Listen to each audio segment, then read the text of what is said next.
Sahabat Pijar TV, terima kasih sudah klik video YouTube ini. Kiranya kebenaran firman yang saudara dapatkan menerangi kehidupan saudara.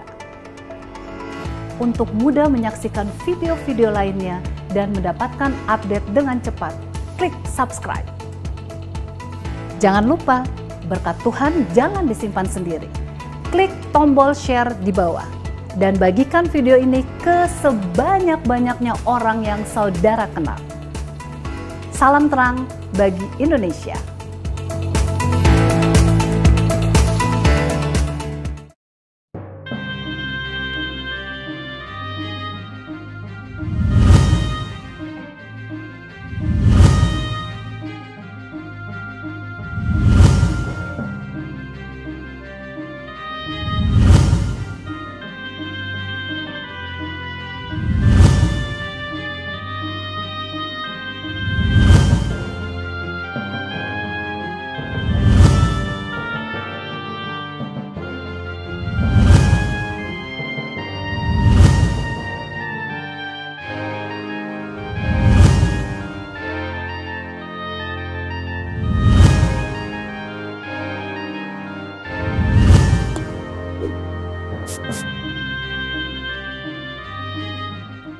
Selamat datang di program Buka Mata bersama Dr. Bambang Nursena.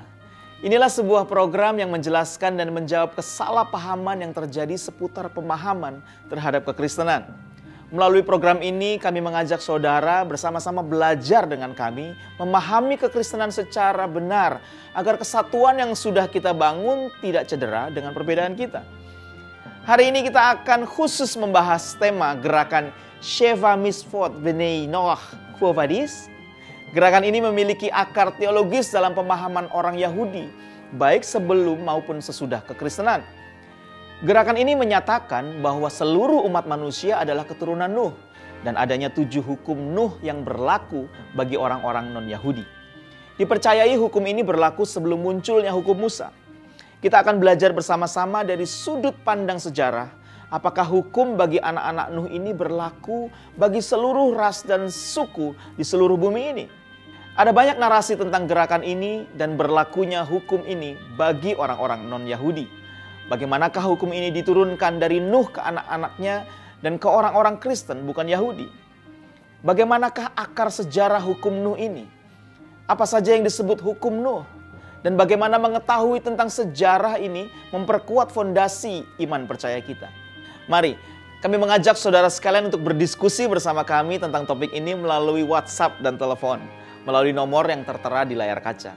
Tim Respon Pijar TV senantiasa setia melayani saudara. Selamat menyaksikan.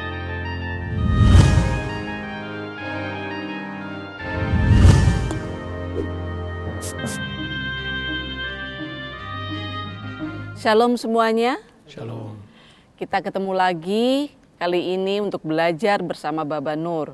Dan tema kali ini cukup menarik, yaitu kita akan membahas tentang gerakan Sheva Misfot B'nai Noach. Akan kemana gerakan ini di Israel? Dan nanti Baba akan memberikan penjelasan yang pasti akan menarik buat kita semua. Silakan, Bah. Ya, shalom alaikum B'Shem Muhammad. Waalaikumsalam. Salam sejahtera untuk saudara-saudara sekalian di dalam Kristus. Nah, gerakan ini memang sebetulnya memiliki akar yang kuat dalam sejarah bangsa Israel. Karena apa? Karena sejumlah dokumen sejarah sebetulnya mencatat bagaimana penerapan 7 hukum keturunan Nuh. Jadi dokumen itu sebetulnya didasarkan atas Alkitab, ya. Dari kitab Kejadian pasal 9 itu berlaku bagi seluruh keturunan Nuh. Artinya Nuh itu kan sebagai Adam yang baru karena makhluk-makhluk dari manusia itu kan dihancurkan. Baru kemudian tinggal yang dalam bahtera dan itu merupakan cikal bakal dari manusia yang baru. Sehingga hukum Nuh itu diberikan, misfot Nuh itu diberikan oleh Hashem, oleh Tuhan kepada seluruh umat manusia. Nah, karena itu munculnya gerakan yang disebut Sheva Misfot B'nai Noach ini memang memiliki biblical root, akar Alkitab yang cukup kuat ya. Jadi saya sendiri ingin bercerita sebelum masuk dalam pembahasan ini ya. Jadi sudah lama sekali sebetulnya gerakan ini muncul di Israel. Secara khusus kalau kita melihat Temple Institute. Jadi itu adalah institut yang tujuannya itu untuk mempelajari bahkan menyiapkan pembangunan Beit Hamikdash Haslisi, yaitu pembangunan bait suci yang ketiga. Dan biasanya di sekitar tempat itu, bahkan di jalan-jalan itu disebarkan seperti kartu nama kecil gitu. Intinya di sebelahnya itu adalah Shema Yisrael ya. Shema Yisrael itu artinya syahadat bangsa Israel ya, dikutip dari kitab Ulangan pasal 6 ayat 4. Ya, Shema Yisrael Adonai Eloheinu Adonai Echad. Dengarlah wahai orang Israel, Hashem Tuhan itu adalah sembahan kita, dan Hashem itu adalah esa adanya. Tetapi di baliknya itu ada 7 hukum Bani Nuh, dan gerakan itu juga disebut a 7 for 70, 7 untuk 70, karena menurut Kejadian pasal 10 itu ada daftar bangsa-bangsa keturunan Nuh yang jumlahnya di sana ada 70, tentu sebelum terpecah-pecah menjadi banyak bangsa yang sekarang sangat banyak jumlahnya ini. Ya itu. Kemudian pada saat perayaan Hanukkah, Hanukkah itu perayaan penahbisan bait suci, di mana bait suci itu tahun 167 sebelum Masehi pernah dinajiskan oleh Raja Seleukid yang berpusat di Syria, yang memaksakan penyembahan dewa Zeus dan agama Yunani yang dipaksakan kepada orang Yahudi dan mau menghapus agama Yahudi. Itu sesuatu yang sangat menyedihkan bangsa Yahudi, sampai Tuhan kemudian menggerakkan seorang yang bernama keluarga Makabe, 5 anak laki-laki dari Imam Matatias dari Mudiim.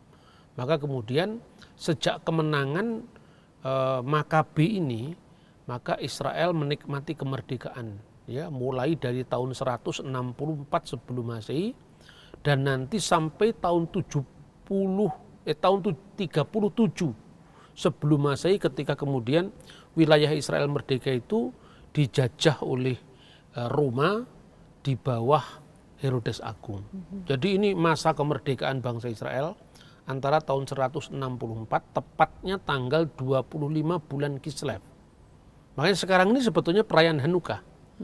Mungkin ini adalah hari ke-7 atau hari ke-7 ya. Hari ke-7 karena sudah seminggu yang lalu. Pas hari Minggu yang lalu itu adalah Hanukkah pertama kalau tidak salah. Dan itu 8 hari. Nah, pada saat perayaan Hanukkah tahun Ibrani 5779 di Amerika Serikat, salah satu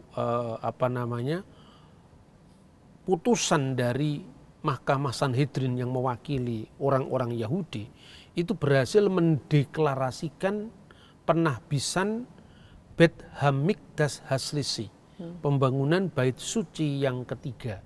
Dan itu kemudian diperkenalkan yang namanya 7 hukum Nuh itu.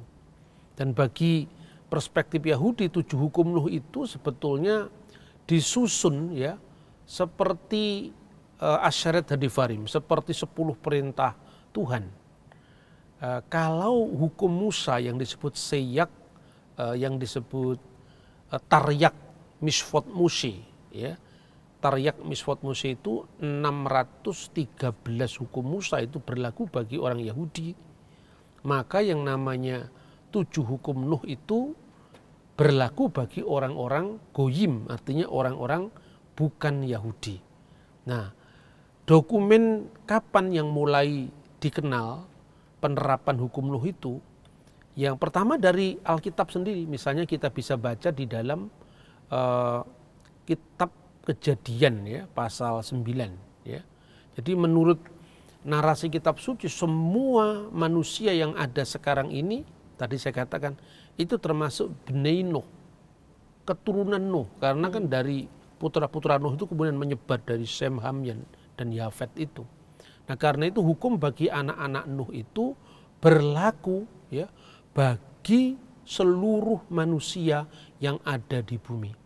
Kal basar asyar al haaret, seluruh manusia di bumi, termasuk ya orang Arab, orang Asia, semuanya. Nah, termasuk sebelum adanya bangsa Yahudi yang berlaku ya hukum Nuh ini. Sampai kemudian Hashem, Tuhan yang Maha Kuasa, memberikan hukum kepada Musa yang disebut Taryak Misfot Musi. Jadi hukum Musa, termasuk misalnya larangan untuk makan onta, makan kelinci, makan pelanduk, makan babi, ya. Dilarang kemudian makan anak kambing bersama susu induknya. Itu mulai setelah zaman Musa. Sebelum itu tidak berlaku hukum Musa karena memang Musa belum ada.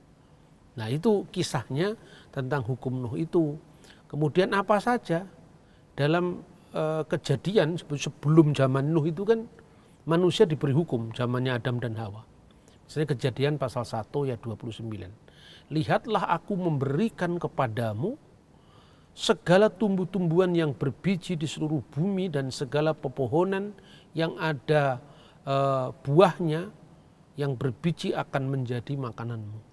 Jadi vegetarian ya.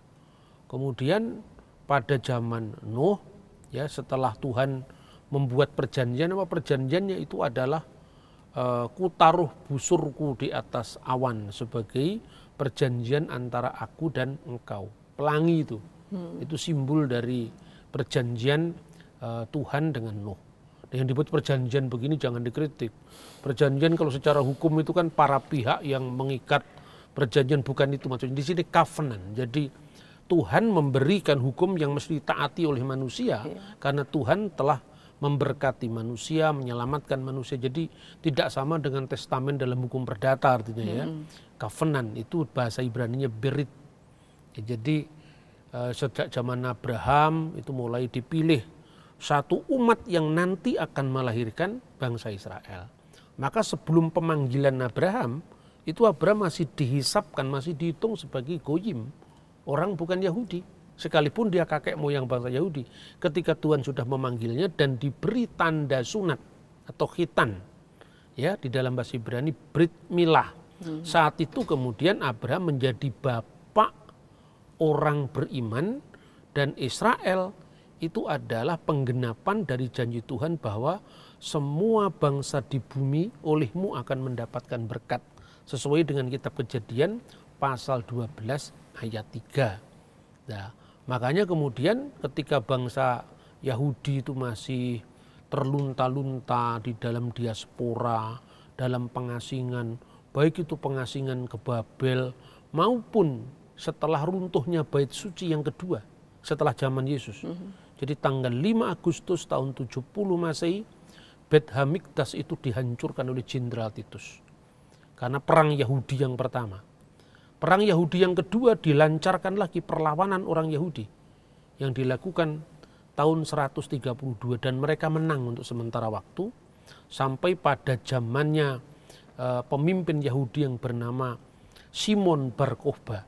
Negara Israel itu menikmati kebebasan selama antara tahun 132 Masehi sampai tahun 135 Masehi. Itu perang Yahudi yang kedua. Tapi itu tidak bertahan lama, kemudian Kaisar Hadrianus dengan tentaranya memporak-porandakan kembali kota suci Yerusalem.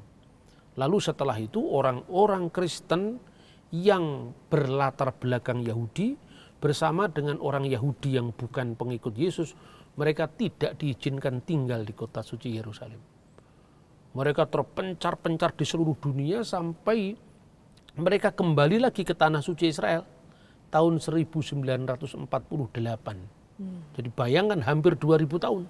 Sejak tahun 135 Kaisar Hadrianus sampai tahun 1948.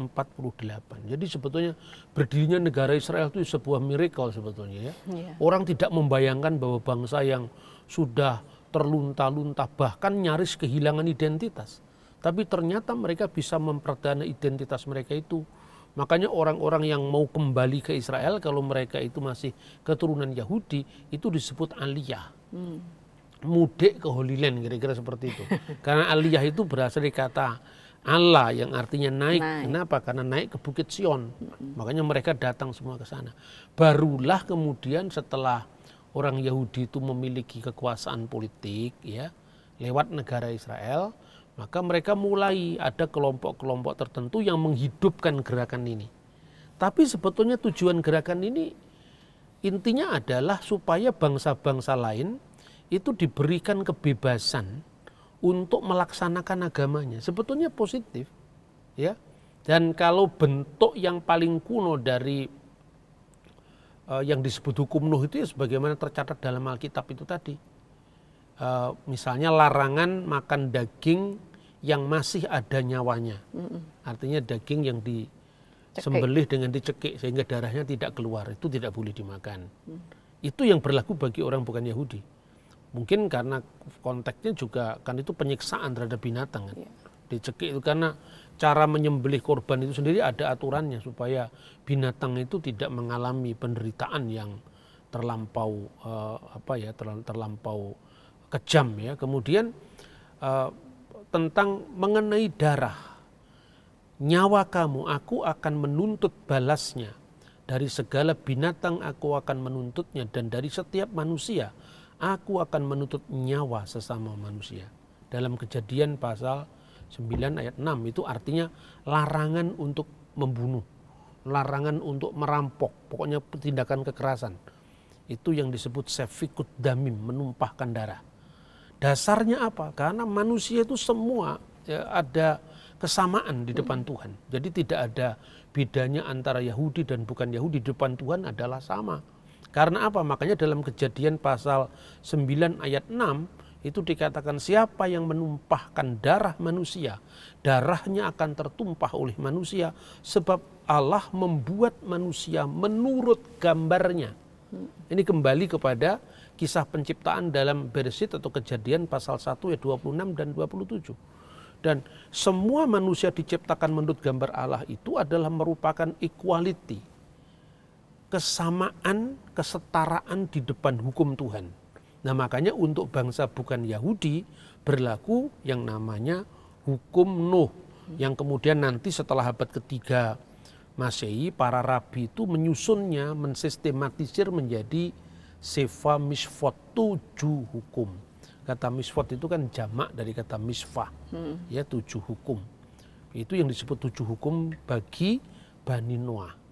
Nah pertama kapan itu mulai muncul ya? Catatan tertua tentang hukum Nuh itu muncul dalam kitab yang namanya ini. Kitab Yobel, Sefer Hayufelim. Sefer Hayufelim itu kemungkinan ditulis pada abad ketiga sebelum Masehi. Jadi jauh sebelum Kristus ya datang ke dunia. Ini ditulis di dalam bahasa Yunani dan juga teks Ibraninya akhirnya ditemukan di antara naskah-naskah Laut Mati. Ini jadi The Dead Sea Scrolls Study Edition yang dieditori oleh Gracia Martinez dan rekannya. Ini pada volume 1 terbitan Ejebril tahun 1997. Di sini ada teksnya bahasa Ibrani dan di sini ada terjemahannya bahasa Inggris. Nah itulah bentuk terkuno dari apa yang disebut hukum Nuh. Jadi sebetulnya hukum Nuh itu tentu bukan ciptaan Rabi Yahudi modern, bukan. Itu sudah ada sebelumnya. Nah karena itu juga masuk akal kalau itu berlaku bagi orang bukan Yahudi. Termasuk orang Tionghoa, orang Jawa, orang Batak, semuanya itu hukum bagi keturunan Nuh. Nah itulah bentuk tertuanya, kira-kira bunyinya seperti ini ya. Pada tahun Yobel yang ke-28, Nuh mulai memerintahkan kepada putra-putranya peraturan dan perintah. Dan semua keputusan yang dikehendakinya, katanya. Dan Nuh menasihati anak-anaknya untuk menjalankan kebenaran. Dan untuk menutupi dan menjaga tubuh mereka, artinya dari segala macam percabulan, imoralitas seksual. Dan untuk memuji Sang Pencipta. Jadi itu adalah tasbihullah. Dalam terjemahan bahasa Arab itu adalah mengagungkan nama Tuhan, menguduskan nama Tuhan. Memuji pencipta mereka, juga menghormati ayah ibu mereka. Jadi itu artinya hukum moral yang saya kira berlaku orang Konghucu, orang Kejawen, apapun kan menghormati orang tua ya. Mencintai sesama manusia dan menjaga jiwa mereka dari percabulan, kenajisan dan kejahatan. Percabulan, kenajisan dan kejahatan termasuk kejahatan menumpahkan darah. Karena apa? Itu karena Sefer Hayufeli mengatakan karena 3 hal ini dahulu datanglah air bah di atas bumi. Karena barang siapa yang menumpahkan darah manusia dan siapa yang makan darah dan dari daging apapun semuanya akan dimusnahkan dari bumi. Itu bunyinya yang namanya hukum Nuh sebelum disistematisir oleh tradisi rabbinik. Nah kemudian orang Yahudi dan orang Kristen tadi kan terpisah ya, karena dulunya kekristenan itu satu payung dengan Yudaisme. Karena tempat ibadahnya pun orang Kristen mula-mula itu kalau kita membaca Alkitab dalam Yakobus pasal 2 ayat 2 itu masih disebut sinagogi. Jadi sinagogi Imon, sinagog itu tempat ibadah Kristen. Dan pada penggalian arkeologi tahun 1948 bersamaan dengan kemerdekaan bangsa Israel itu ditemukan sebuah sinagogi para rasul yang dikenal dengan Bet Knesset ya. Bet Knesset itu sebetulnya sinagogi. Bet Knesset Hasalichim. Jadi sinagogi para rasul. Dan itulah yang sekarang dalam Israel modern, negara Israel modern dikenal dengan Senakel. Senakel itu tempat di mana Roh Kudus dicurahkan. Di rumahnya Maria ibundanya Yohanes yang disebut Rasul Markus. Di tempat itulah Roh Kudus dicurahkan, perjamuan akhir atau perjamuan malam itu dibuat. Disitulah Yudas Iskariot diganti oleh Matias ya. Kemudian itu ditemukan kembali tahun 1948. Jadi memang kekristenan itu akarnya ya memang berasal dari bangsa Israel karena Yesus keturunan Yehuda, keturunan Israel ya. Seperti itu. Makanya ini menarik sekali, tapi memang ketika itu dideklarasikan banyak orang Kristen yang keberatan. Tapi kalau kita mencermati, Paus nggak keberatan, Vatikan nggak keberatan. Mungkin keberatannya itu dalam soal penafsiran misalnya ya. Karena dalam sistematik orang Yahudi itu setelah orang Yahudi kan keluar dari tanah Israel ya, termasuk orang Kristen Yahudi. Tetapi menariknya orang-orang Kristen yang bukan Yahudi diperbolehkan tinggal di Yerusalem. Kenapa? Karena dianggap kalau orang Kristen yang kebangsaannya bukan Yahudi, dia tidak digerakkan oleh nasionalisme untuk melawan Roma. Itu kebijakan Hadrianus. Dan sejak saat itu nama kota suci Yerusalem dihapuskan dari muka bumi. Nama itu diganti dengan Alia Capitolina. Sebuah kota yang dipersembahkan kepada dewa Jupiter. Dan nama Israel diganti dengan Syria Palestina. Dan sejak saat itu namanya Palestina. Maka dalam tulisan-tulisan orang Romawi dihindari kata Israel itu agar tidak memunculkan perlawanan kembali. Seperti pada zaman Makabe atau seperti pada zaman Simon Bar Kokhba.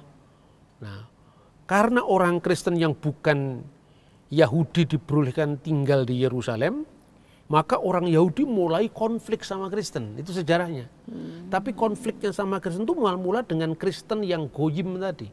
Karena apa? Kenapa kamu boleh di situ? Kenapa kami tidak boleh? Kamu orang asing, kamu bukan Am Haaret, kamu bukan penduduk negeri.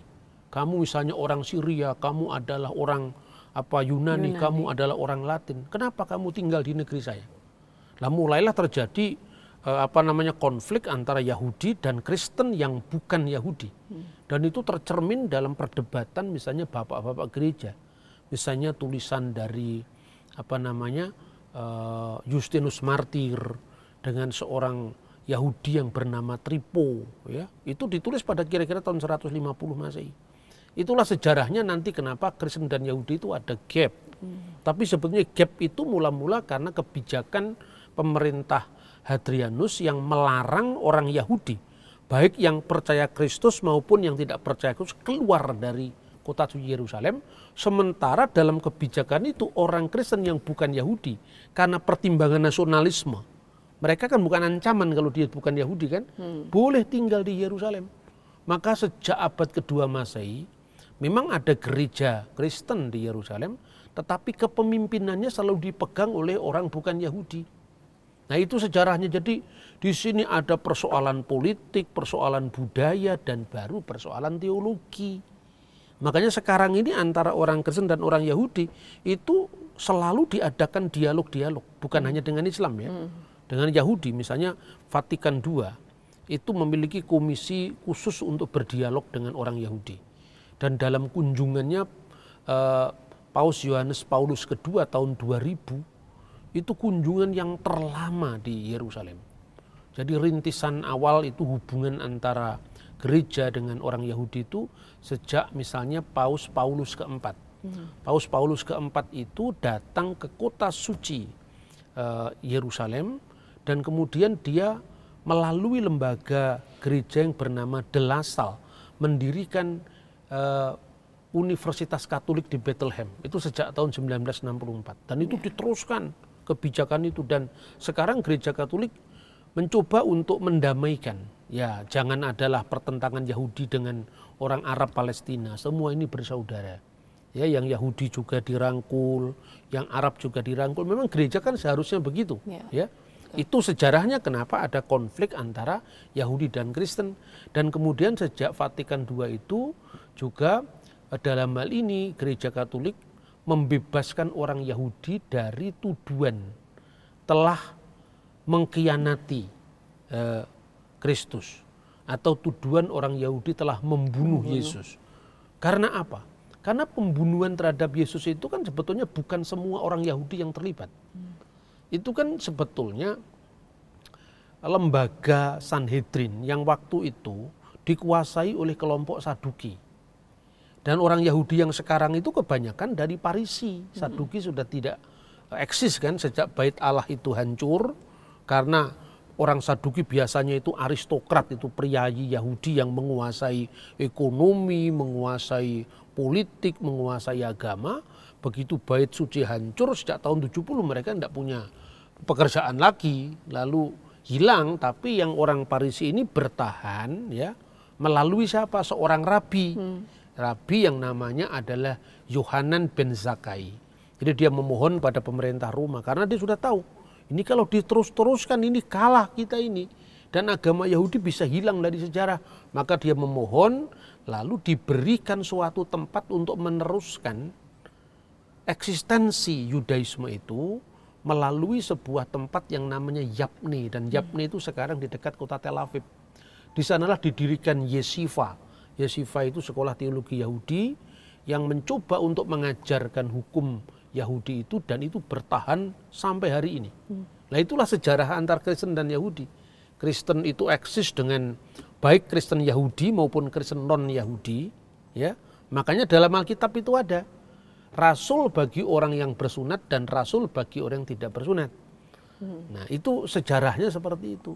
Maka kemudian kalau ada keberatan misalnya di kalangan kelompok tertentu, mungkin itu soal penafsirannya. Misalnya ya, ada penafsiran dari para rabi misalnya itu dalam traktat Sanhedrin ini misalnya ya.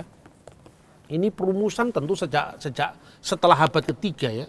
Traktat Sanhedrin itu yang mengatur 56a. Jadi ini bahasa Aram dengan komentarnya bahasa Ibrani, namanya Talmud ya. Kemudian ini terjemahan bahasa Inggris. Ini ada berjilid-jilid ini. Edisi Talmud itu ada Traktat Sanhedrin itu ada 3 di sini, tolong diambilkan itu. Ada lebih 3 yang saya bawa ini 3 ya. Ini ya contohnya Talmud Traktat Sanhedrin. Ya ini juga Traktat Sanhedrin. Lalu ada banyak nanti saya tunjukkan ya. Ini penting sekali karena kalau kita belajar sejarah kita tidak boleh a priori. Karena kita Kristen kemudian yang non Kristen kita pokoknya kita tolak karena itu bukan firman Tuhan, itu bukan sikap seorang Kristen yang baik. Soal struktura ya, kita menjadi benar itu apabila kita tahu yang kurang benar atau yang salah kan itu kan ada perbandingan, jangan mentang-mentang pokoknya yang sudah benar. Ya sudah, itu kan bukan sikap yang jujur kan seperti itu ya. Dalam Traktat Sanhedrin itu ada misalnya salah satu rumusan itu adalah Abudazarah. Abudazarah itu sebetulnya sering diterjemahkan dengan penyembahan berhala. Tapi secara letterlock sebetulnya artinya adalah penyembahan asing, sesuatu yang asing bagi orang Yahudi semua Abudazarah. Nah Abudazarah itu bisa ditafsirkan, misalnya orang Yahudi yang keras terhadap Kristen itu Trinitas.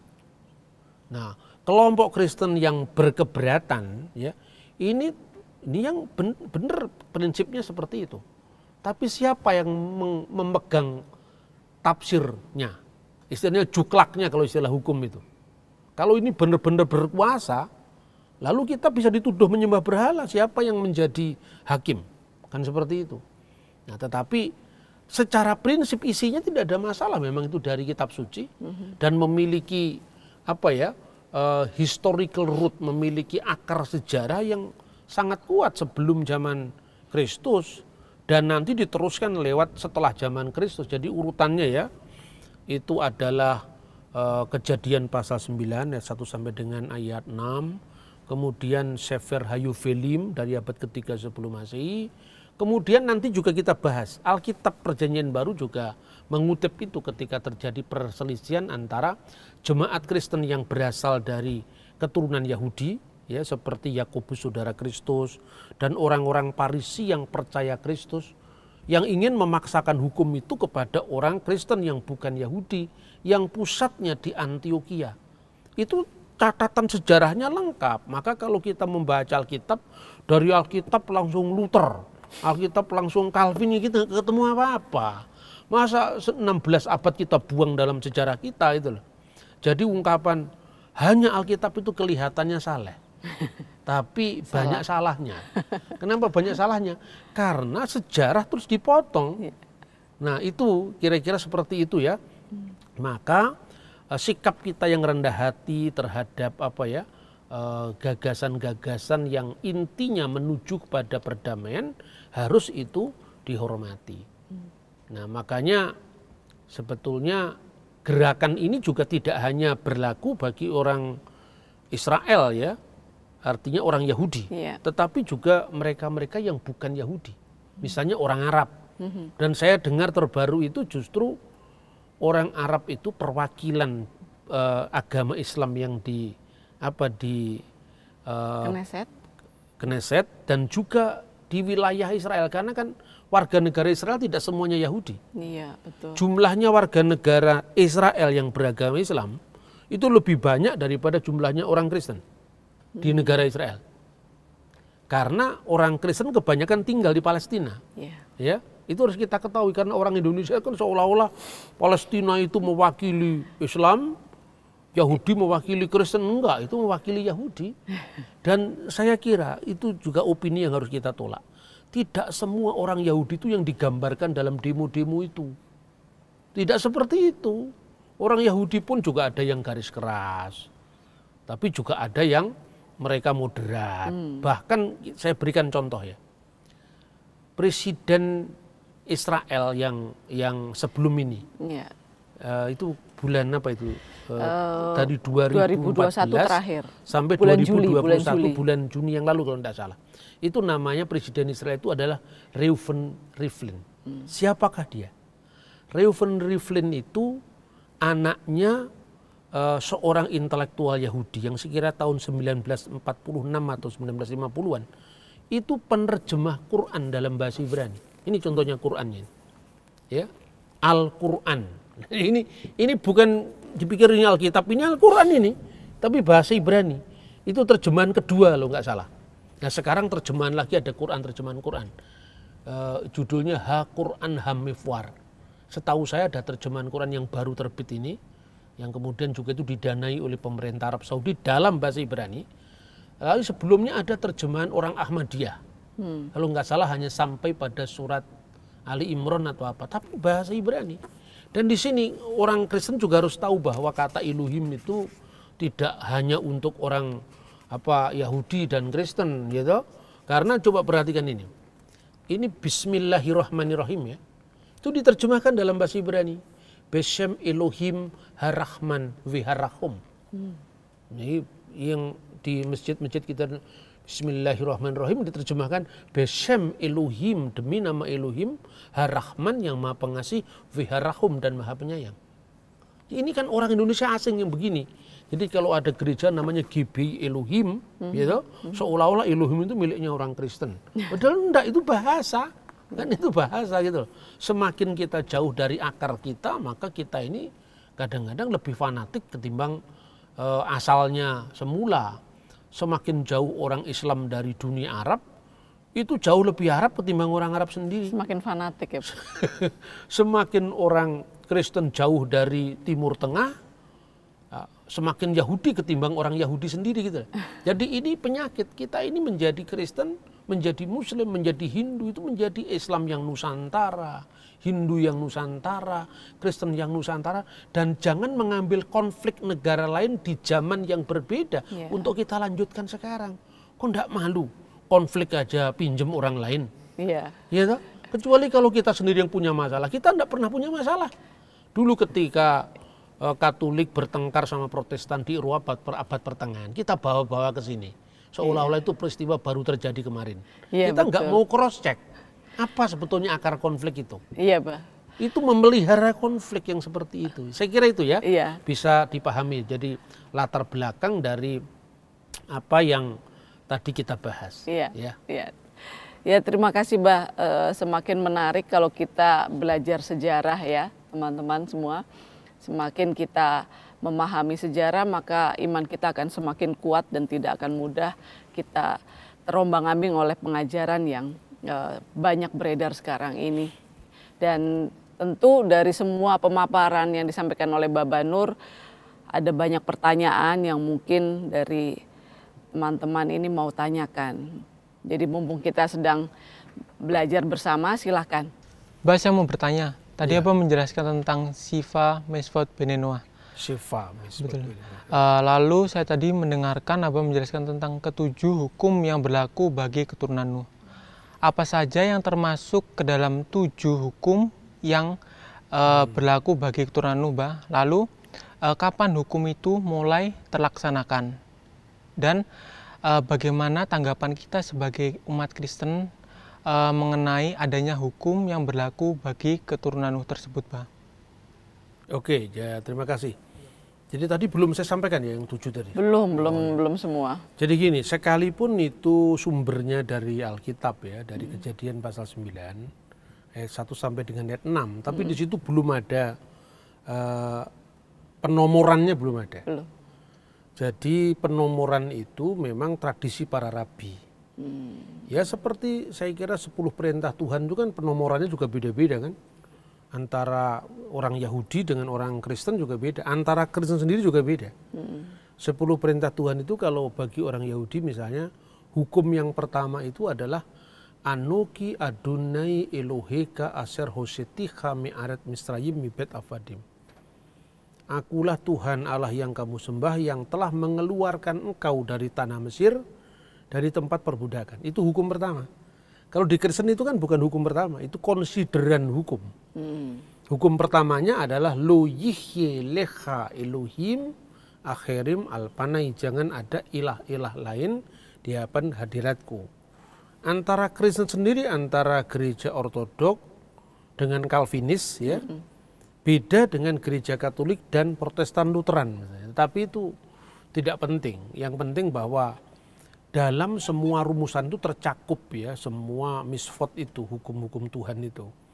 Jadi penomoran menjadi 7 itu tradisi rabbinik, tradisi para rabi Yahudi, karena dalam kitab Kejadian belum ada, dalam Sefer Hayuvelim yang berasal dari abad ketiga sebelum Masehi juga belum ada. Adanya mulai dari Traktat Sanhedrin. Ini termasuk bagian dari Talmud Babli ya. Talmud Babylon, Traktat Sanhedrin 56a. Nah 7 itu yang pertama adalah penyelenggaraan mahkamah yang adil. Dinin. Kenapa? Karena kalau dalam kitab Kejadian bahwa aku akan menuntut, artinya Tuhan ingin keadilan ditegakkan. Termasuk pembunuhan, termasuk kejahatan yang lain, maka itu kan perlu ada lembaga pengadilan. Makanya dalam konteks berpikir seperti itu dirumuskan tentang penyelenggaraan mahkamah yang adil, yaitu dinin. Kemudian yang kedua itu larangan penyembahan ilah-ilah asing atau berhala yang disebut dengan abudah zarah. Nah ketika hukum Nuh ini diperkenalkan kepada orang-orang Arab di negara Israel, itu juga disebut ya, di sana disebut sebagai umminu bi ilahin wahid, aku percaya kepada Allah yang esa, atau al iman bi ilahin wahid, iman kepada Allah yang esa. Lalu di situ ada tahrim ibadatul asnam, larangan penyembahan berhala, itu satu. Kemudian yang kedua itu adalah larangan untuk kililat Hashem. Kililat Hashem itu artinya menista Tuhan, artinya tidak hormat kepada Tuhan. Makanya dirumuskan dalam propaganda 7 hukum Nuh dalam bahasa Arab itu adalah ihtiramullah. Itu yang menyusun orang-orang Yahudi. Jadi kelompok yang namanya Chabad. Jadi Chabad itu kelompok mesianik Yahudi yang menantikan Mesias mereka akan datang, maksudnya bukan Kristus, bukan Yesua HaMasyiah, tapi Mesias orang Yahudi. Kemudian yang ketiga, tadi yang pertama dinin, kedua abudah zarah, larangan penyembahan ilah-ilah asing, yang ketiga larangan menista Tuhan, ya, kelilat Hashem, atau eufemismenya itu adalah Kidus Hashem, eufemismenya ya. Kemudian imoralitas seksual, gilui arayot 4 ya. Gilui arayot itu larangan untuk melakukan misalnya kejahatan seksual.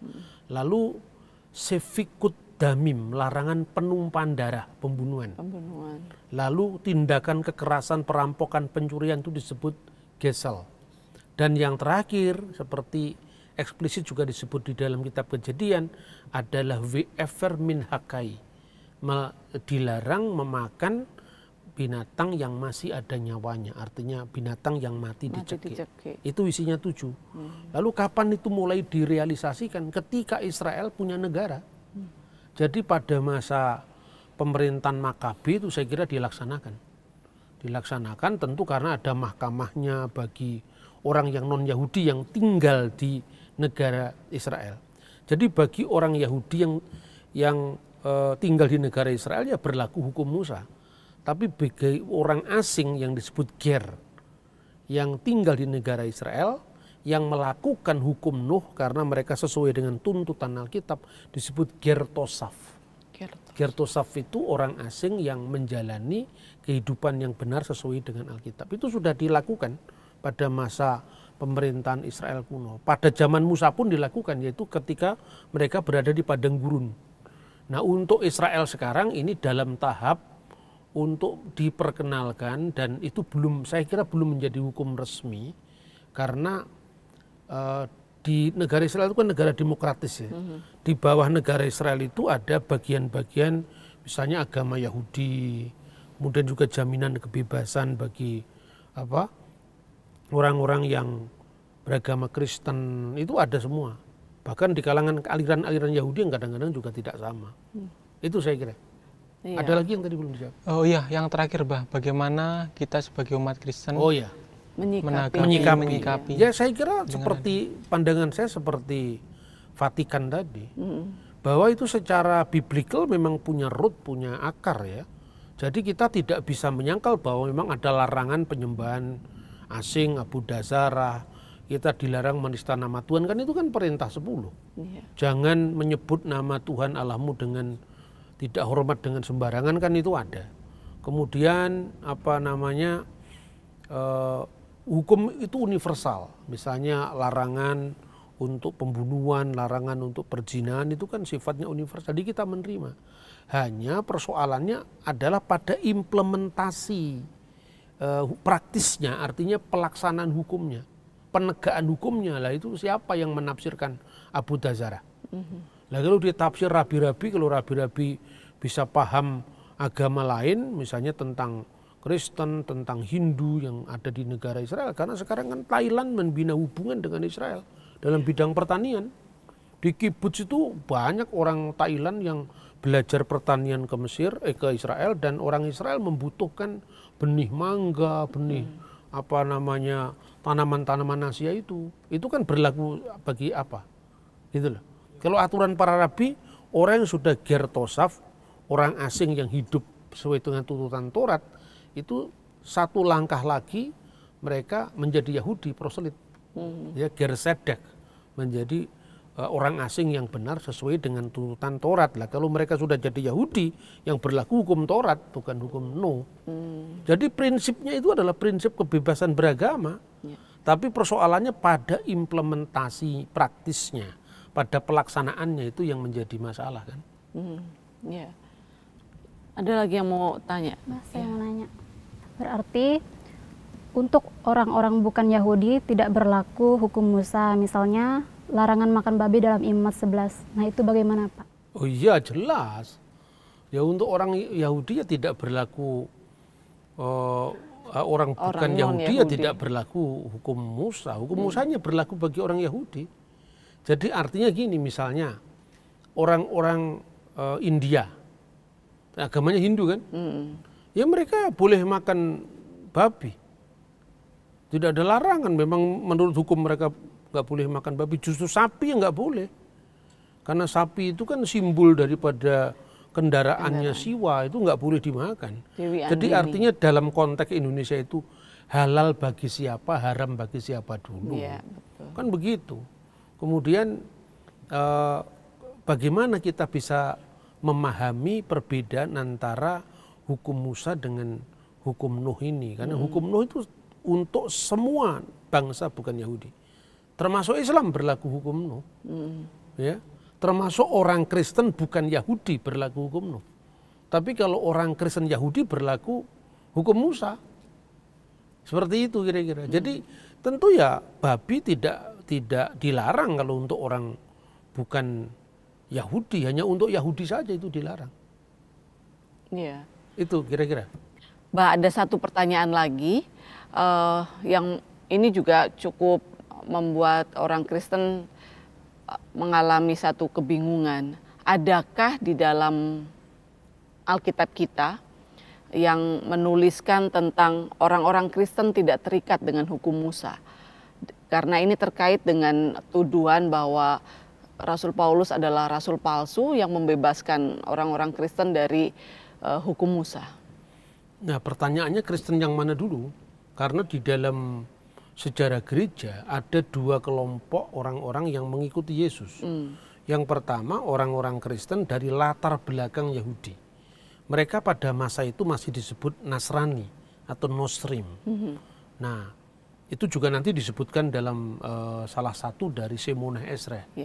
Yang itu mungkin ditambahkan setelah konflik dengan orang Kristen. Nah, dalam Kisah Rasul pasal 24 ayat 5, Rasul Paulus pun disebut sebagai salah seorang dari pemimpin sekte Nasrani. Nah, itulah orang-orang Kristen berlatar belakang Yahudi. Dan orang Kristen berlatar belakang Yahudi memang mengikuti hukum Musa, itu sejak kecil mereka begitu. Umur 8 hari mereka Brit Milah disunat. Umur 13 tahun atau 12 tahun mereka bar mitzvah. Mereka baru boleh tampil mengajar usia 30 tahun, itu kan sebetulnya Yahudi semua. Dan bagi orang Kristen yang berlatar belakang Yahudi ini berlaku hukum Musa. Tapi kalau kita membaca Kisah Rasul pasal 11 ayat 26, di Antioquia murid-murid Yesus itu disebut Kristen, mulai disebut Kristen. Itu dari mana? Orang-orang Kristen yang bukan berasal dari latar belakang Yahudi. Bisa Yunani, bisa Latin, bisa petani-petani Aram, orang-orang Arab. Itulah yang menjadi latar belakang orang-orang Kristen Goyim. Mereka sejak semula memang tidak pernah berlaku hukum Musa, ya hukum Nuh. Nah, tapi terjadi insiden ya di awal sejarah gereja itu, kira-kira tahun 49. Ada banyak orang-orang Parisi yang menjadi Kristen, menjadi percaya. Lalu dia mau memaksakan kepada orang-orang yang bukan Yahudi harus mengikuti sunat dan mengikuti hukum Yahudi. Lalu gereja bersidang, itulah yang disebut Konsili Apostolik di Yerusalem tahun 49 yang dicatat dalam kitab Kisah Para Rasul. Nah, kemudian itu bersidang mereka. Jadi yang pertama, yang paling senior di antara para selihim, para rasul itu kan Petrus. Petrus bercerita bagaimana sejarah bangsanya, nenek moyang kita sendiri tidak mampu menanggungnya. Nenek moyang kita itu kan Yahudi berarti. Kemudian untuk memberikan bukti bahwa Allah itu tidak pilih kasih terhadap orang-orang bukan Yahudi, Paulus sama Barnabas disuruh bersaksi karena dia melayani bangsa-bangsa bukan Yahudi. Bahwa mujizat pernah terjadi untuk orang-orang Goyim. Berarti Allah tidak pandang bulu. Setelah Paulus dan Barnabas kesaksian, tibalah sekarang Yakobus. Baca di ayat 20 pasal 15. Disitulah apa yang diusulkan Yakobus. Ya. Pasal 20. Pasal 15. Pasal 15 ayat 20.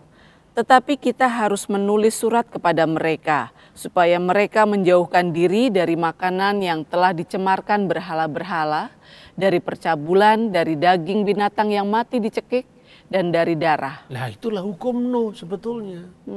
Dan itu kalau kita membaca Jewish Encyclopedia pun itu diakui bahwa di situ hukum Nuh. Jadi hukum Nuh yang artinya orang Yahudi sendiri tidak keberatan bahwa gereja kuno memang melaksanakan hukum Nuh bagi orang bukan Yahudi. Itu sistematikanya tentu tidak sama dengan sistematik 7 tadi yang dirumuskan oleh para rabi. Tapi di situ unsurnya apa? Dilarang untuk makan binatang yang dipersembahkan kepada berhala. Ini artinya penyembahan di kuil yang menyembelih binatang dipersembahkan kepada Zeus, kepada Jupiter nggak boleh. Itu artinya berkaitan dengan Abu Dasara, gitu. Dan juga berkaitan dengan Kelilat Hashem.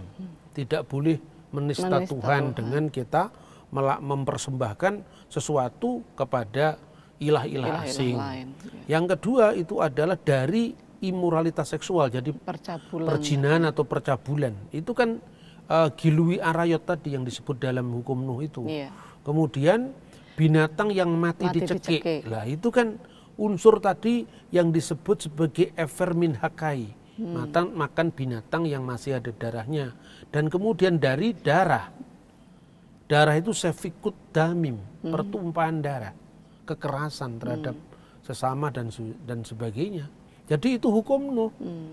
Jadi pola ini nanti menjadi pola yang diteruskan pada masa-masa berikutnya. Misalnya ya, Petrus dan Paulus dan Yakobus itu disebut sebagai soko guru jemaat. Artinya Yohanes, kemudian Yakobus dan Petrus. Sementara Paulus itu adalah rasul bagi bangsa-bangsa yang tidak bersunat. Pembagian ini kan sesuai dengan hukum Nuh, dengan hukum Musa.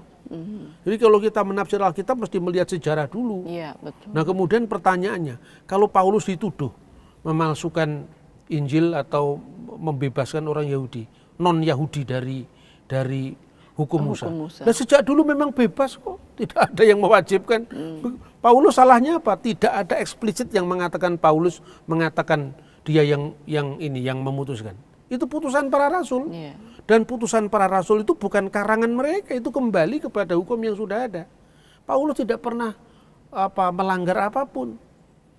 Itu saya kira. Jadi di situ Paulus justru meneguhkan apa yang sudah ada. Yang berlebihan itu orang Parisi yang menjadi Kristen tadi.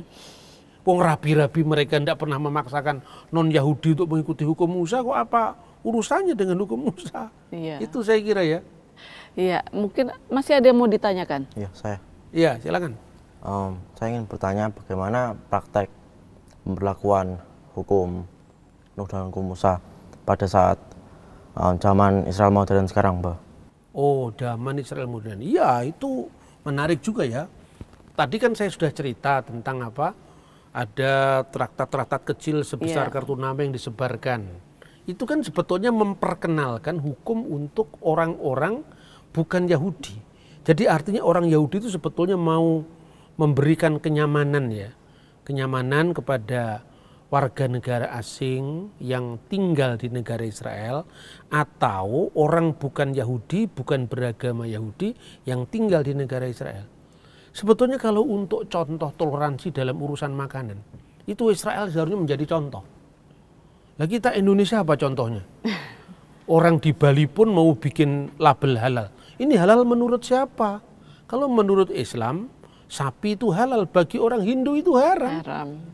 Babi bagi orang Hindu itu adalah halal, tapi untuk Islam haram. Untuk Islam haram. Kan haram menurut siapa? Kan negara ini bukan miliknya satu kelompok. Iya. Di Israel sadar seperti itu. Makanya di Israel itu kalau kita lihat misalnya ada apa ya, restoran-restoran. Jadi misalnya orang Israel kan tidak boleh makan babi.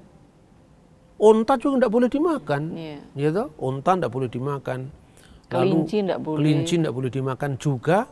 Jangan kamu memasak anak kambing bersama susu induknya. Berarti kalau makan daging ya daging, tidak boleh campur susu. Makanya kalau kita sarapan pagi, breakfastnya orang Yahudi itu, di situ susu tidak pernah disajikan sama daging, tidak boleh. Iya. Nah makanya padahal kalau kita makan burger, itu kan ada keju yang dicampur di situ. Lah itu tidak sesuai dengan hukum Yahudi. Makanya di sana ada KFC merah dan KFC biru. Yang KFC biru itu ditulisi kosher, ya. Yang KFC merah low kosher. Jadi kalau kita orang Amerika, kita orang Polandia suka makan babi atau makan keju bersama dengan daging dicampur jadi satu, ya tinggal pilih yang merah. Iya. Orang Yahudi tahu itu low kosher ya jangan masuk. Kan gitu kan? Itu contoh ya, contoh. Bahkan dalam rangka untuk menegakkan Israel sebagai negara modern itu dicontohkan banyak. Misalnya ya, penerjemah Quran yang kedua itu tadi saya sampaikan. Ini adalah bapaknya Presiden Israel, ya. Namanya di sini Yosef Rivlin. Ini penerjemah pertama. Itu artinya apa? Bukan berarti nanti kalau di Indonesia orang Yahudi sudah menerjemahkan Quran, sudah dijemput oleh Hidayah kan itu kan. Oleh Hidayah kan istrinya orang, enggak boleh lah begitu kan. Jadi artinya apa? Ini semua diukur dari agama. Kristen pun juga jangan seperti itu. Orang Kristen mengukur orang lain dari ukuran kita. Jadi justru Israel memberikan contoh bagaimana halal dan haram itu menurut siapa dulu. Jadi kita tidak bisa memaksakan hukum kita kepada orang lain. Itu ya saya kira ya. Semoga ini bisa mencerahkan semua kita termasuk pemirsa saya kira. Terima kasih banyak Bah untuk kajian kita yang semakin menarik kalau kita belajar tentang sejarah, tentang perbedaan menjadi sebuah kekayaan bagi iman kita. Kita akan ketemu lagi teman-teman di kajian berikutnya dan Shalom Aleichem Besem Hamasiah.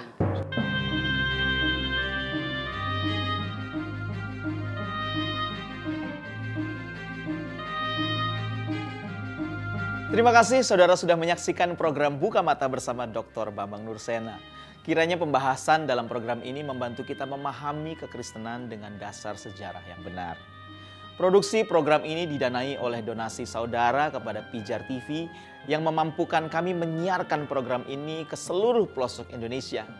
Bagi saudara yang ingin ikut berpartisipasi dalam mendanai kelangsungan program ini, silakan mengirimkan ke nomor rekening yang tertera pada layar kaca. Dan bagi saudara sekalian yang ingin berdiskusi bersama kami tentang topik ini melalui WhatsApp dan telepon, silahkan hubungi kami melalui nomor yang tertera di layar kaca. Tim Respon Pijar TV senantiasa setia melayani saudara. Sampai jumpa di episode berikutnya. Salam terang bagi Indonesia.